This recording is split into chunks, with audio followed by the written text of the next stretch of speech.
श्रीगुरुभ्यो नमः। हरिः ओम्। असतो मा सद्गमय तमसो मा ज्योतिर्गमय मृत्योर्मा अमृतं गमय। ॐ शान्ति शान्ति शान्ति। Oh, may the divine lead us from the unreal to the real, from darkness to light, from death to immortality. Oh, peace, peace, peace.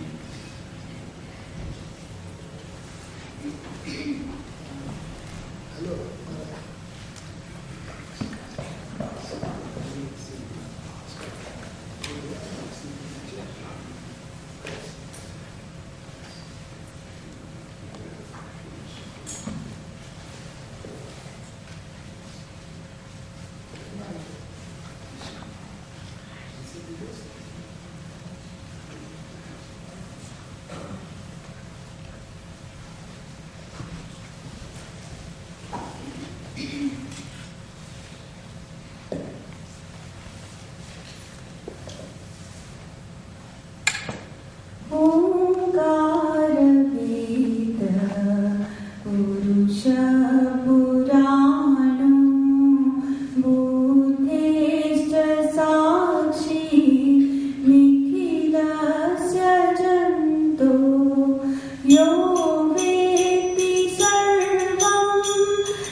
सुखदं च दिव्यम्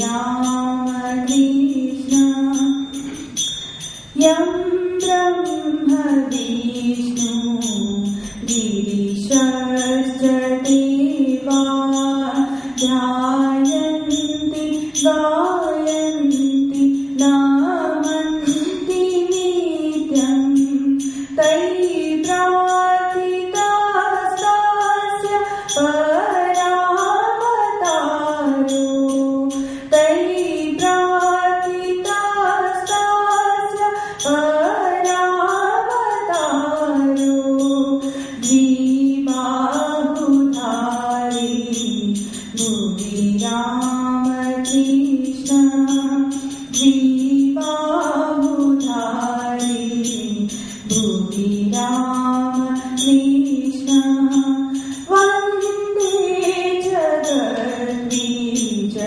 Makhandamekam Vande Suraisevitabhadashitham Vande Bhavesham Bhavanodavaidyam Vande Bhavesham Bhavanodavaidyam Tameva Vande Bhuvi Ramakrishnam Tameva Vande Bhuvi Ramakrishnam Tameva Vande Bhuvi Ramakrishnam.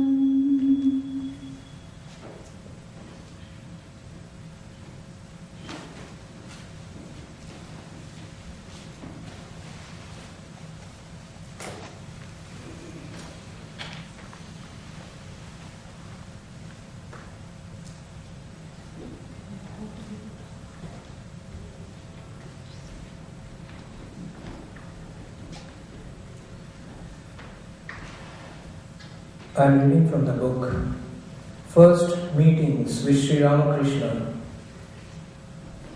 with Keshav Chandra Sen. This book is written by Swami Bhavamukha Maharaj. This incident happened on the morning of 14th March 1875 when Sri Ramakrishna went to the Kurtala residence of Keshav Chandra Sen. Sri Ramakrishna spoke with a slight but endearing stammer in rustic Bengali. Is it true, gentlemen, that you have the vision of God? I have a desire to know what it is like. That is why I have come to see you. Keshav's reply, if any, is not available. After some talk, the visitor burst forth in his melodious voice with a well-known song of Ramakrishna. Who is there that can understand what Mother Kali is? Even the 6 darshanas are powerless to reveal her. It is she, the scriptures say, that is the inner self of the yogi who in self discovers all his joy. She that of her own sweet will inhabits every living thing. Before the audience could grasp the import of the song, the singer, that is Sri Ramakrishna, became so much immersed in the divine spirit as to lose all perception of the external world. He entered into samadhi. His whole body relaxed and then became slightly rigid. Both his hands lay on his lap with the fingers loosely interlocked. Tears of joy streamed down his cheeks. Now and then flashes of smile crossed his face. He sat motionless with eyes unmoving. So oblivious was he of the outer world that he seemed not even to breathe. His hair stood on end. It was an extraordinary sight to the onlookers, but they did not regard this state of ecstasy as more than a mere feigning or something resulting from nervous disability, or perhaps as some magical feat. Presently, Hridayaram, Sri Ramakrishna's nephew, loudly chanted the syllable Om into his uncle's ears and asked the others to join him. As requested, all those present joined in the chanting, and as this created an intense spiritual atmosphere, it helped the Paramahamsa return gradually to the world of sense.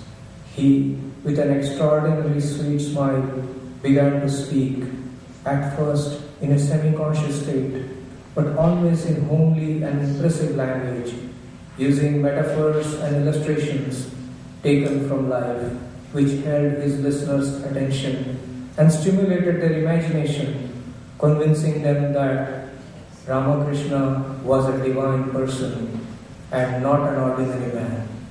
His words, as well as mode of expression, cast a spell over his audience. Yes. Now a short period of meditation.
Good morning, friends, and welcome you all today to the Sunday service. It's very special due to the august presence of Swami Amarananda Maharaj. Those who are old friends of the Vedanta Society of Toronto, they know him well. But he visited here in 2003 to meet Swami Brahmathanandaji during his last illness. Swami Amarananda is the head of the Vedanta Society in Geneva, and he was very close to Swami Brahmathanandaji even from his pre-monastic days, just even before he joined the order, and that relationship, that closeness continued throughout, both were there throughout the life of Swami Brahmathanandaji, and is still there. His reverence for the great Swami still is there. Swami Amarananda Maharaj, he joined the order of Ramakrishna in 1966. He was designated to supervise the restoration of the building where Swami Vivekananda lived and passed away in Belur Math. That's called Math Badi, the Math House in Belur Math. He participated 4 times in relief operations in India. Thereafter, he was headmaster of a residential school, Ramakrishna Mission Vidyapit Purulia, for more than 9 years. Swami Pramadhananji, when he was secretary of Purulia Ramakrishna Mission Vidyapit, he brought him as the headmaster of the school.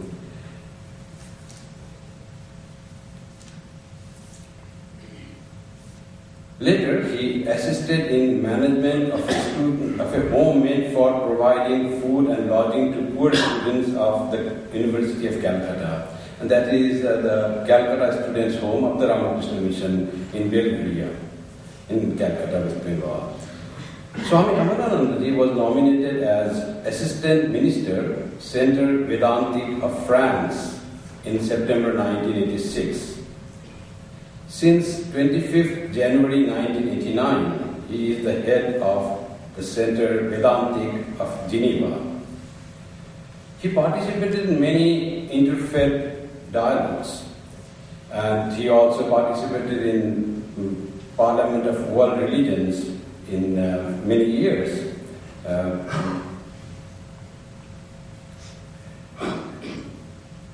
In 3rd, 4th and 5th Parliament of World Religions. And he represented Ramakrishna Mission. Swamiji gives annual talks in WCCS campus at Bose on specific issues related to Hinduism. Swamiji has written also a few books and many articles. His books include Stories from Vedanta, Views from the Vedantic Window. He has written many drama texts for use by children in English. He co-authored biography D. Ramakrishna, which is a translation adapted from the famous biography composed by Swami Saradananda, Sri Ramakrishna, the great master. Swamiji is visiting Canada for about 10 days. He landed in Toronto on 12th of this month, and then he went to Calgary. He was there for 4 days. He participated in many events there, and yesterday he gave a wonderful talk on Holy Mother, the divinity of the Holy Mother. Today Swami is going to talk on Ramakrishna's abiding in Bhavamukha. I welcome Swami Amarananda Maharaj to podium.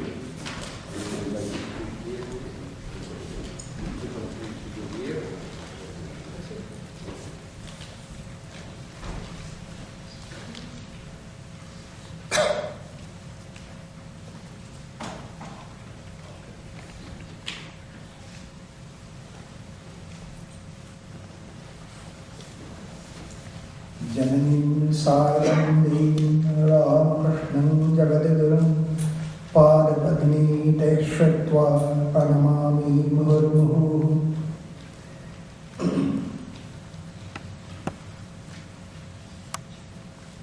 Sri Ramakrishna's life itself, I say, if you do not understand his samadhi, his spiritual experiences, if you look at his life as an ordinary biographer would do, and you will be struck with some surprises. His first European biographer, it is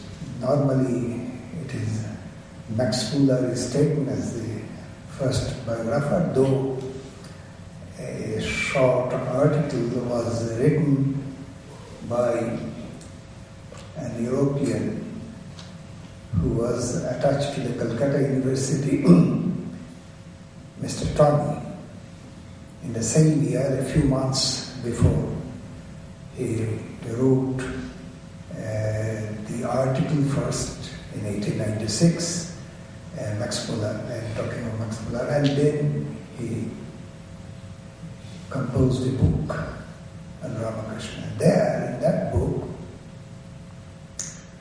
he doubts the veracity of the claim that Ramakrishna had a peculiar type of birth. The visions in Gaya or his mother's experience at Kamalpukur near the Shiva temple, etc. And he says that most probably the immaculate birth of Jesus, to imitate that, the disciples of Ramakrishna had invented this. You see. But if you believe in Ramakrishna, Ramakrishna himself talks about this. You see. In the Kathamrita, or the Gospel of Sri Ramakrishna, the conversation dated 9th August 1885, it clearly talks about this thing. So that is something, you see. There he doesn't mention his mother's experience, but he's mentioning his father's experience. So there was something special about it. And then in his childhood first, when he had this samadhi experience in an effortless way, and he fell on the ground, and then people around him did not understand. They thought that it is a disease. They carried him home. And a few years later, when he was picked up to take the role of Shiva during the Shivaratri day, a drama was being arranged, and there he also fell in samadhi. He could not begin the role. He was dressed in the standard attire of Shiva, and on the stage he went into samadhi. And his mother was worried that this is some disease.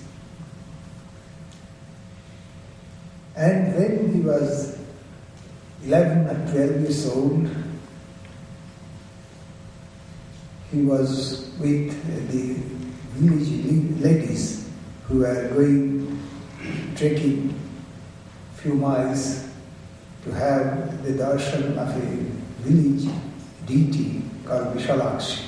There on the way he also had some experience. He fell unconscious on the ground, and the ladies were worried because his mother was not there at the party. And he himself says, because when the other two experiences happened, he was a child. Now he was on the threshold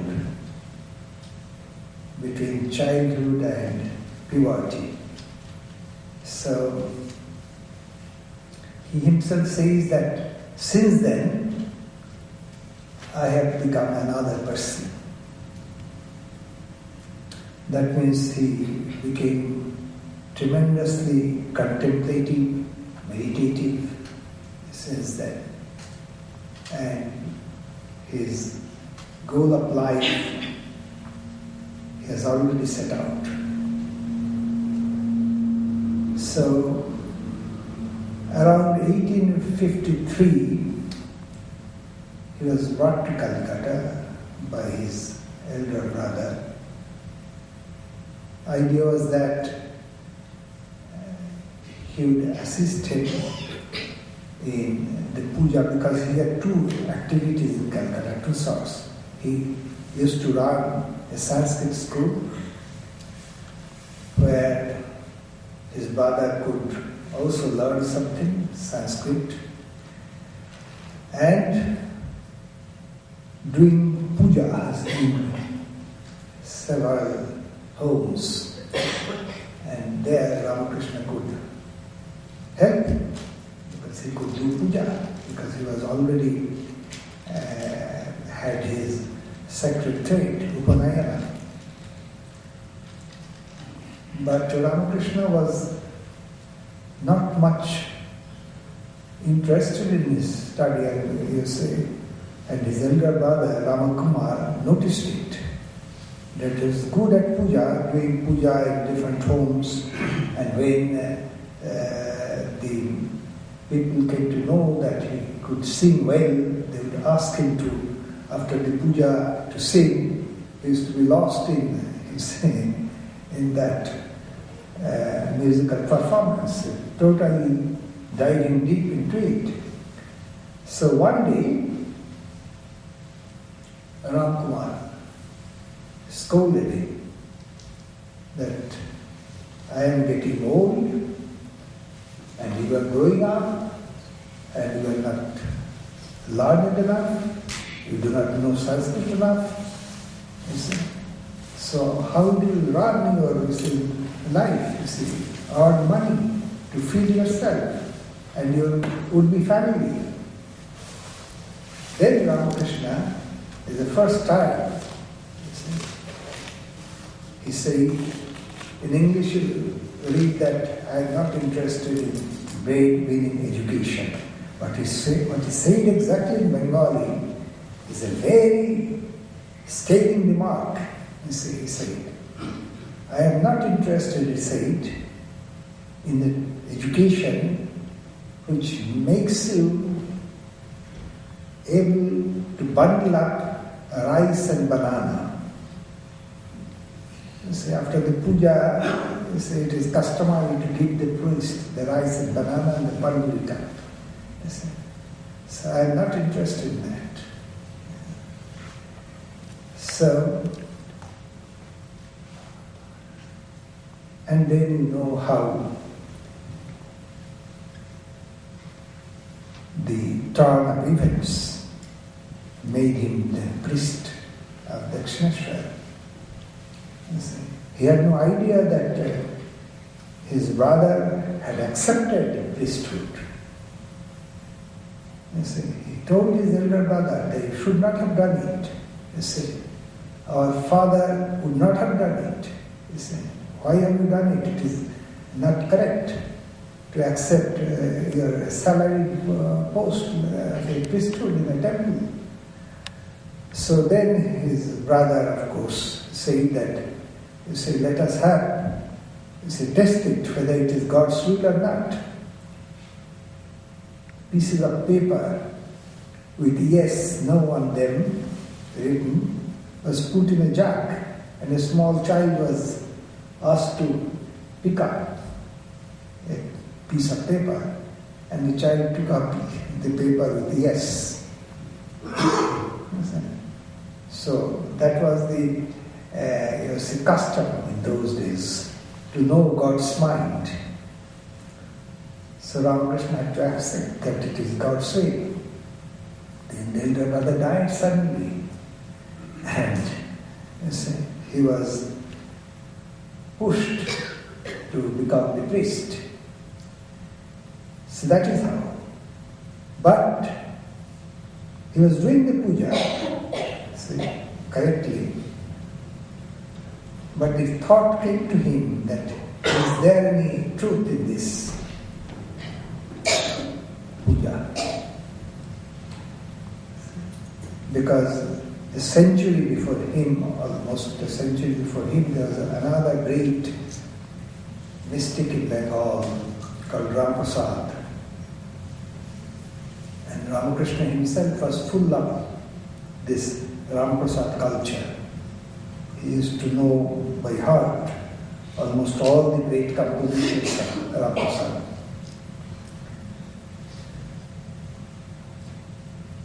So, parallel to this puja, he was doing an intense sadhana in the neighboring garden, which was a little ombrous in those days because of too many trees there. Almost the whole night he used to pass there in sadhana. And this Mother, if you are true, reveal yourself to me. You have talked with Ramakrishna, then why not with me? And then when years passed like this, he took up priesthood in 1856. And each day, each night he was with this anguish that he must see the loving face of the Divine Mother. Mother must communicate with him, talk to him. This was not only seeing him, you must talk to him. That was the idea. So, one day, he was so much frustrated that it did not happen. Sometime in 1858, it happened. One day, his gaze was on the sword of Kali, hung in the sanctum sanctorum. So he grabbed it and was about to shear his head. So what is the use of this life if you do not communicate with God? So he took this and was about to shear his own head with that sword. It is not ordinary sword. It is called in Bengali Ramda. That means the great sword. So,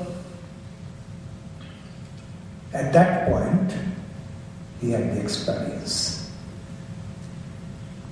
And he fell on the ground. He saw that everything has vanished. He could not see anything else but a motion of light, luminous, and billows were coming and was falling. This billow was falling on him. So he fell unconscious. And this is the idea that it is what in Vedanta is called the Chit Samudra. It is that. It is nothing but that. It is the substratum of the whole universe. That. So he had a vision of this, and he also, it is said, that he felt the luminous form of the Divine Mother. So this is a very great event in his life. You see. From as a mystic, he was raised to another level. So then, we may say that this, what we call bhava, that came to him, that became a part and parcel of his life, of his personality. The divine mood. And as if, you see, he had obtained a string to pull God, you see, with that bhava.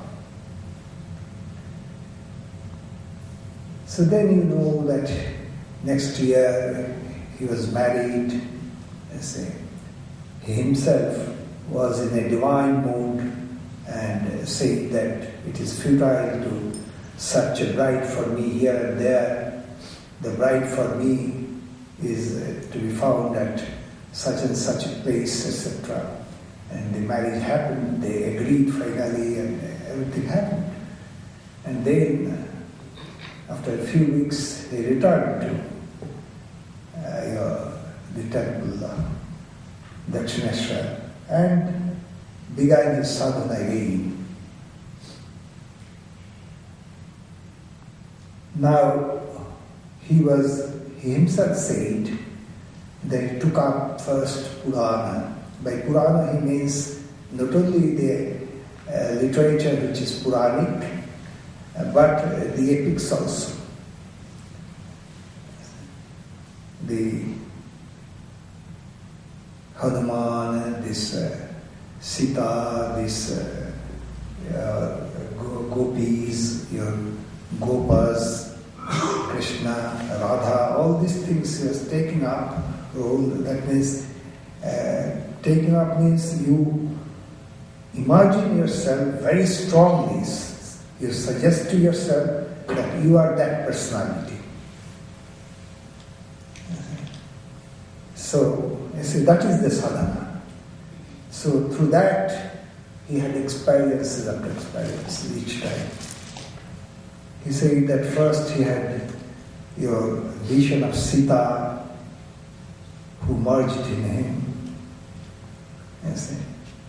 Then, you see, he had this, in between he had this, at a point, Ram especially, and a small idol of the child Rama he got from a monk, itinerant monk. And he must be a great monk, Jatadhari, you see. So he used to literally commune with this child Rama. That means that small idol was something, an animated object. He used to feed him, he used to give him bath, he used to talk with him, etc.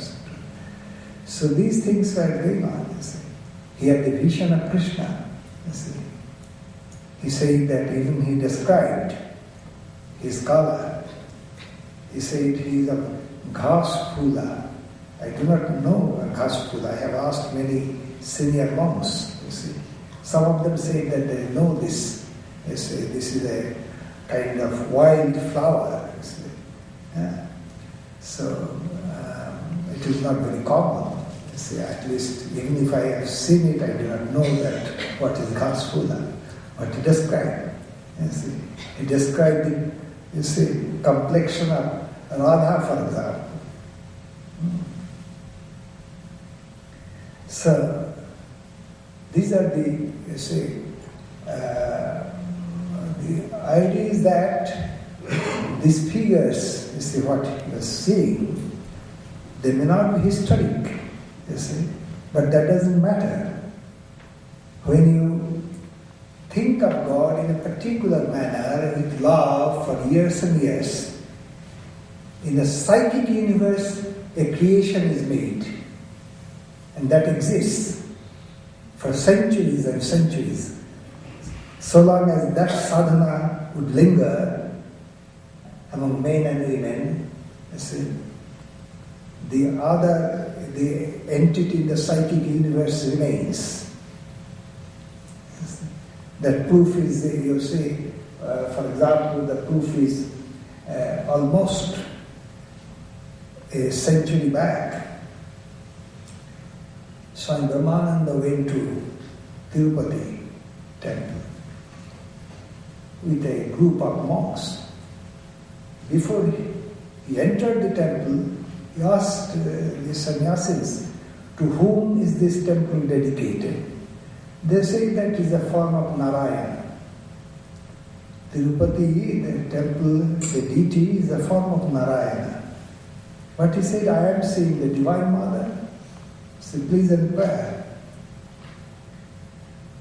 So then, through research, it is revealed that originally this was a Divine Mother's temple. Later on, they have sculpted it in such a manner that it becomes a statue of a male deity. So the point is that in ancient times it was a Divine Mother's temple and people used to worship and meditate the Divine Mother in that form, that has lingered for centuries to be revealed to a great yogi. So down the ages, so many mystics have taken Rama or Sita or your Krishna, etc. as their Ishta. So those things remain, and they appear later to a mystic who is chronologically after them. So this was happening, you see.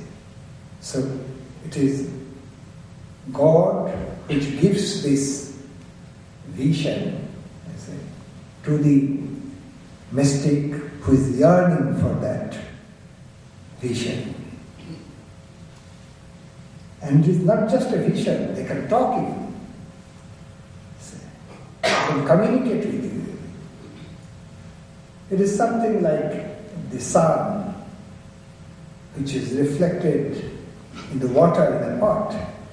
You see the sun there and get the light also from there. It is not, it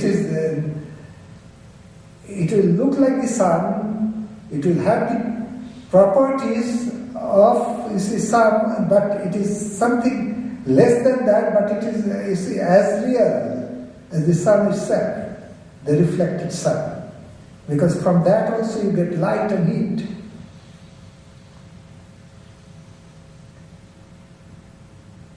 So that is, you see, he was in this bhava. Later on, he heard the Divine Mother, you see, on 3 occasions, totally 5 times, he heard this message. You remain in Bhavamukha. So this word Bhavamukha is not found anywhere in dictionary. It is a Sanskrit word, but it has never been coined like that. You see.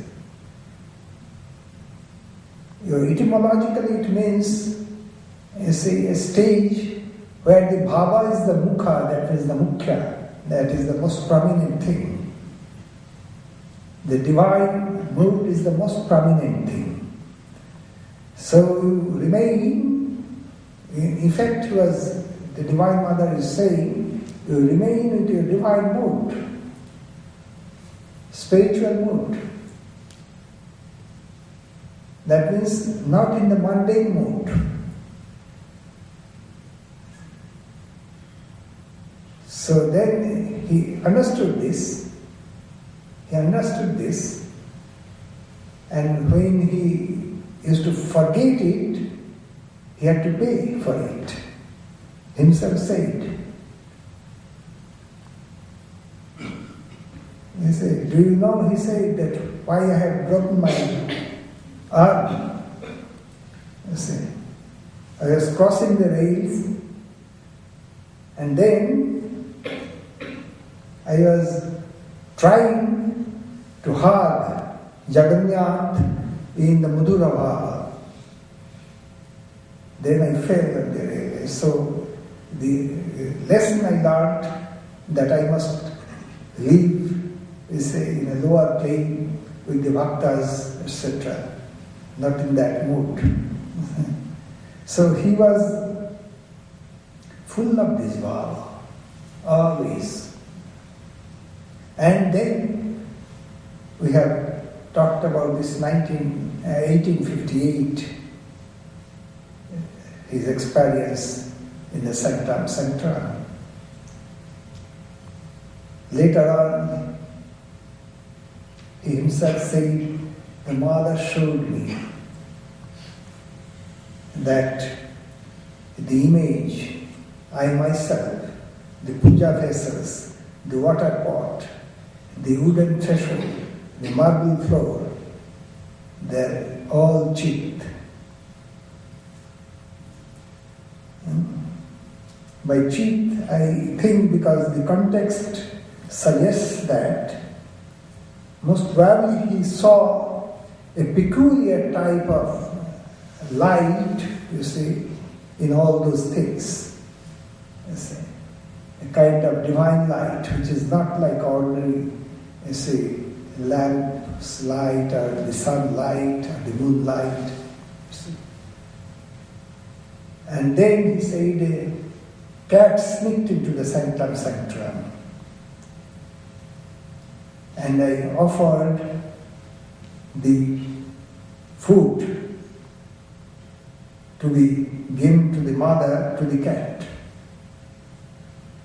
And the temple officials saw it and they reported the incident to the family of Rani Rasmani.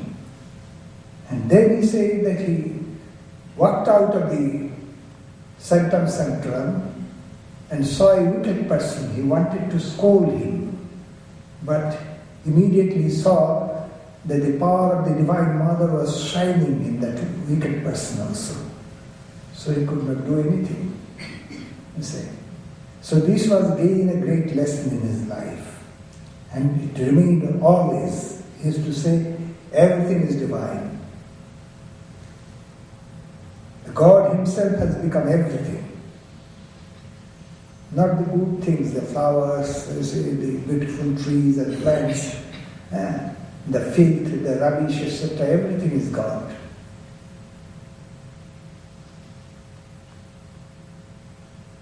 So he said that I look at this world as if I am walking in a garden made of wax. So the pathway, the trees, the birds, everything is of wax. So he's seeing the difference, but not, oblivious of the unity. Everything is God, he used to say. So then, he had other experiences, religious experiences. He took up sadhana, etc., and continuous sadhana from, if it is 1855 up to 1866, 12 years, continuous sadhana, different types, one after another. The greatest was with the Vairavi Brahmani, because under her tutelage, he was practicing all those things prescribed in 64 books of Tantra. All those things. This was a very erudite lady, and Swami Vivekananda said that he heard from Sri Ramakrishna that she was not learned, she was learning personified, this lady.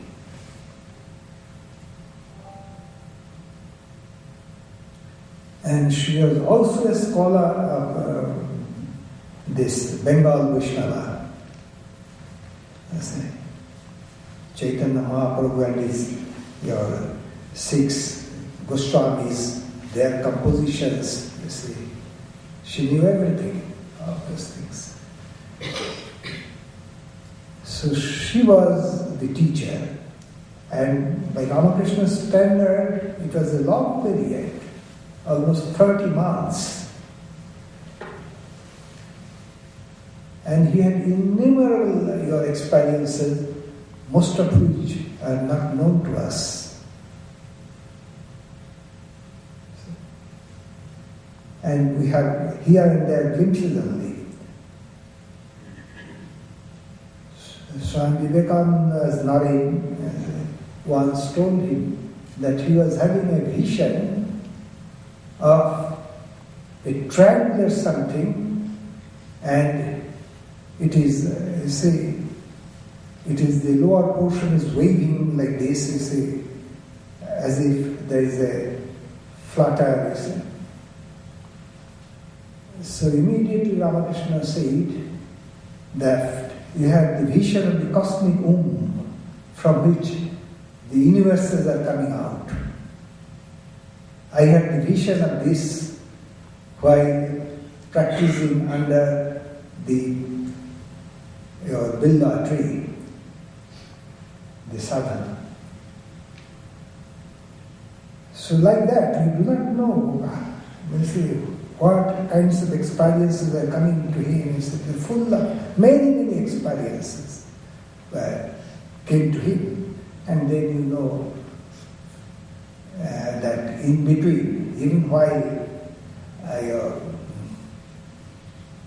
Totapuri was there, arrived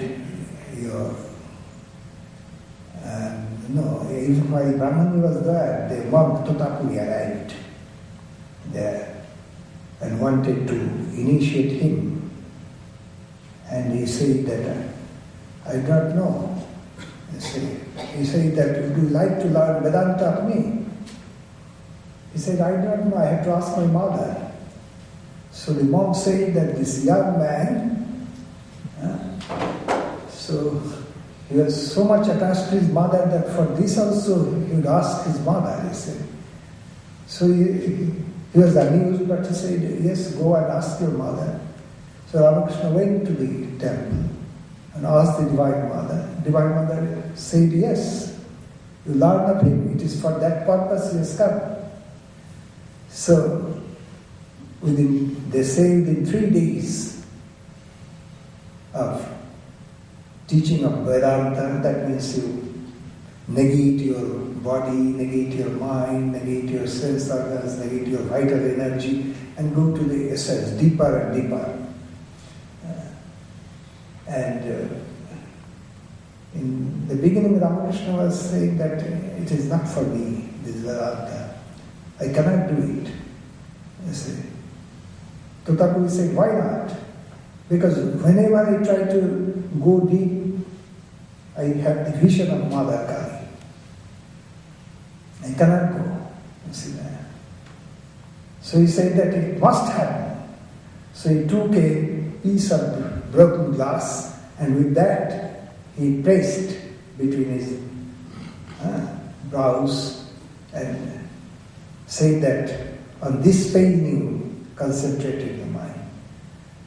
So when he was trying to concentrate his mind, again Mother Kali appeared. So he was sheared the form of Mother Kali with the sword of Jnana, and then he was lost in the highest kind of samadhi. Seeing him in that condition, the Guru locked the door. It was a hut, separate from the main temple premises. It was a hut. He locked the door and was waiting when he would wake up and call him. So when he did not come back or call, etc., even after a long time, they say that days have passed. 3 days, they say. Then he became a little doubtful. What had happened? He opened that, he found that he's still samadhi, was still in samadhi.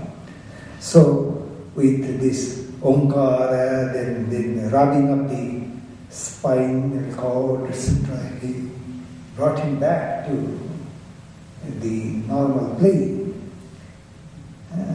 So this Baba, you see, he continued in this Baba for some 6 months, they say, with small interruptions, because a monk, visiting monk, saw him in this condition, and to keep him alive, he used to beat him with the baton. And when a little consciousness would come, he would put a little rice into the mouth. So after 6 months, he came down to his normal, state of consciousness. So you can imagine, the amount of spiritual moods, because of these different experiences. A man having so much experiences cannot be an ordinary man. Even if you do not accept that he is a divine incarnation, But divine incarnation we have to accept. Why? Not because he is a guru of the Sangha, etc., but because Sri Ramakrishna himself is saying, you see, he must have had these kinds of experiences many times, but in the Kathamrita you will find this statement. The other day Harish was near me. Satchidananda came out of this form, you see, and said, I am the divine incarnation in every age. So I thought that it is my mind which is saying this. So I became very attentive what he is saying. Then he said, even Gauranga worshipped Shakti. He said, these kinds of experiences came to him many times. That's why he was convinced that he was a divine incarnation. It was first attested by Bhairavi Brahmani himself, herself. Bhairavi Brahmani had a group of pandits. He had a reunion there in Dakshineshwar with the help of Mathur. And before them he said that the kinds of experiences, that means, you see, even his physical frame was having some peculiarities, because sometimes he felt that the whole body is burning, and they used to put the mud from the Ganges on his body and they will be charred, this mud. There's so much heat, you see. And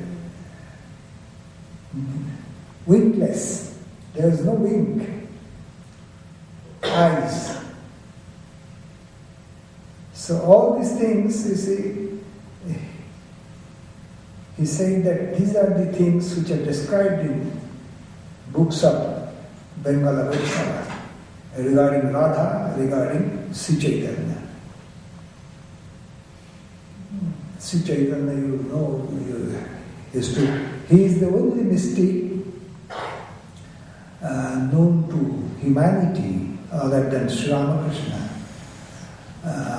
who used to have this Sahaja Samadhi. He used to pass into Samadhi very often. So, these kinds of experiences are there. For example, the songs, Kipekhyol Natavara, Gaura Kishara, Abhinava Hema, Kalapatara Sancharu, Siradhaniti Ujura. So, Shveda Makaranda, Bindu Bindu Chuyata, Vikashita Bhava Kadamma. They are describing these things about Chaitanya Deva. That is the constant manipulation. Yes. So, and out of this bhava, this perspiration is coming out always from the body. So, he said that these are the, you see, criteria which happen that you see find in the life of Chaitanya Deva, who some differences, some 3.5 centuries from Ramakrishna, and about Radha described in the holy books.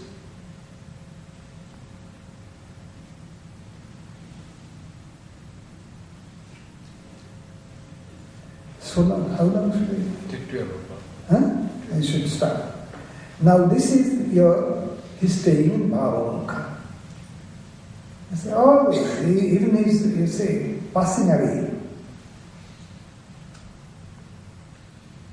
he had by his standard, he had a good amount of porridge he took, and then he went into Samadhi finally, you see. Before that, he said, you see, thrice, Om Kali, Om Kali, Om Kali, and passed into, seeing that not understood, and he could not bear this sight, so he rushed downwards, downstairs from the first floor. So even in his passing away, he was in a spiritual mood then, as he would sing normally. Kali Kali Kali Bole Amara Japa Jadi Pudai. By uttering the name of Kali, my last breath, happens. He used to sing this thing. Literally, it happened in his life. Namaste for your attention.